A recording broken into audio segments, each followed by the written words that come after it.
ming oydan sen o'zing yaxshirog'imsan. Ko'nglim yoritguvchi bir chirog'imsan.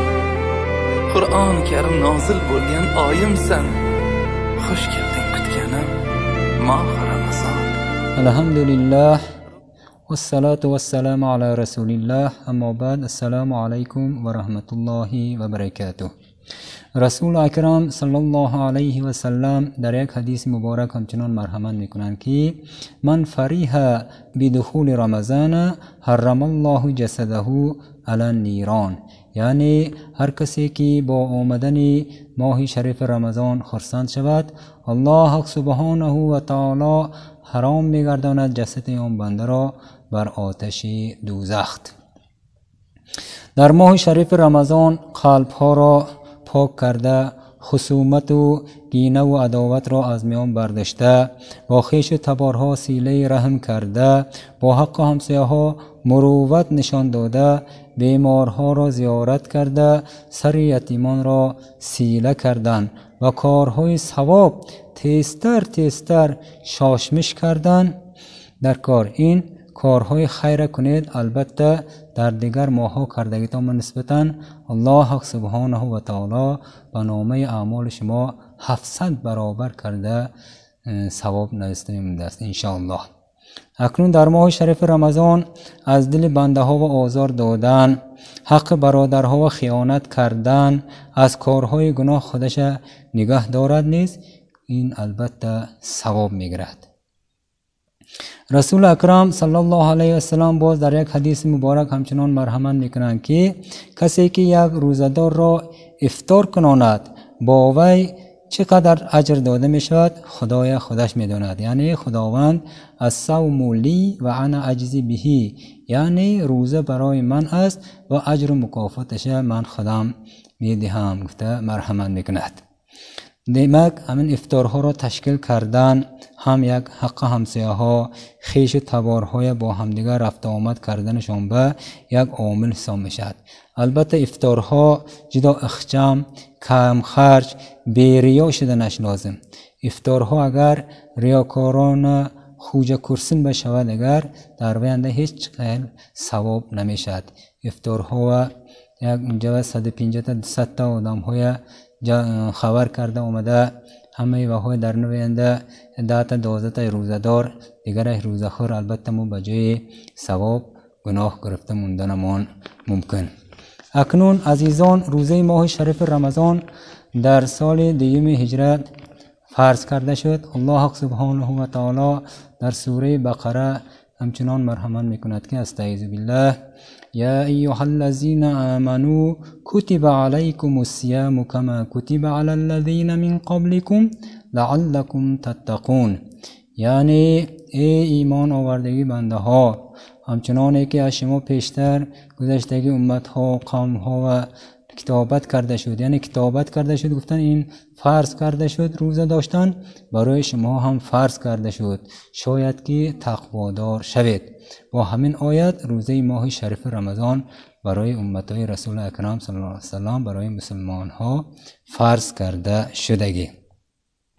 روزه در زبان عربی صوم یعنی خودش نگاه داشتن، در شریعت اصطلاحاً باشد از صبح صادق تا فرو رفتن آفتاب نیت کرده خودش از خوردن و آشامیدن و از خانه‌داری کردن با زنها نگاه داشتن روزه یعنی صوم گفته میشد. اکنون بغیر از روزه دیگه همه عمل ها کمتر ریا شدنش ممکن، لیکن اصلا ریا نشدنش کار، لیکن ریا شدنش ممکن، لیکن در روزه ده ریا نمیشد. چونکه سحری از صبح پیش از هیچ کس نمیدید. دیگه وقتنده سحرنده ما خسته سحر خوره میخوریم، روز به قطار همه گشتم میگیریم، برای همین موی روزه بدنم و نبدن موی هیچ کس البته نمیدوند. برای همین روزه دار آدم از ریا خالی حساب میشد. در وقت روزنده گپ های بیهوده نزدن، با دیگر آدم ها که جنجال فسق و فجور کارهای نکردن، اگر یگان تا شما یک حقارت کرده مونه دیگر من روزدار گفتنتان ممکن. در رمضان بوی ها هم یک ماه گرسنگی تشنگی از سر میگذرونن. کمبغل های یک عمر گرسنه بدنشون حس میکنن. کم تامین آیله ها رحم شوقت مروت کردن به البته این روزه سبب میشد و قلب های آنها و خداوند میاندازد.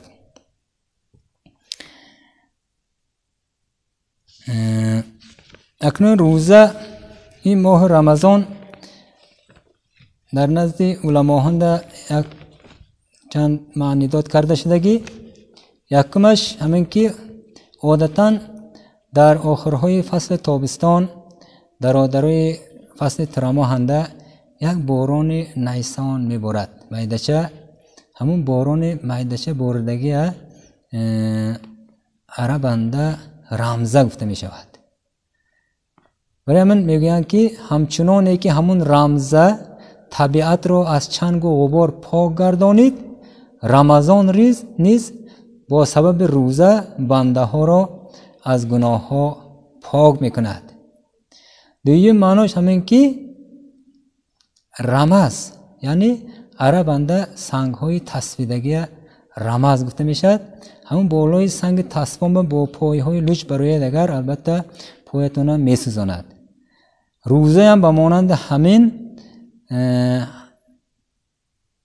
گناه های بنده های میسوزانده است، یعنی سوختن.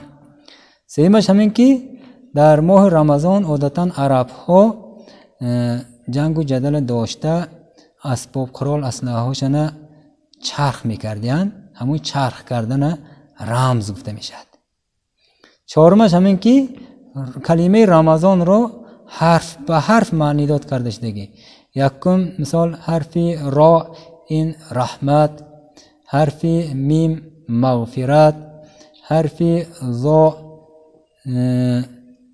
از آتش دوزخ امانی، حرف نون نور من الله، یعنی در آخر ماه رمضان برای بنده یک نور الهی داده میشه در روحشان. به الله حق سبحانه و تعالی ماه شریف رمضان را با هممون مبارک گرداند و روزه ماه شریف رمضان را با موفقیت از روی اخلاص با ایمان مکمل داشته ادا کردن را الله نصیب روزی گرداند.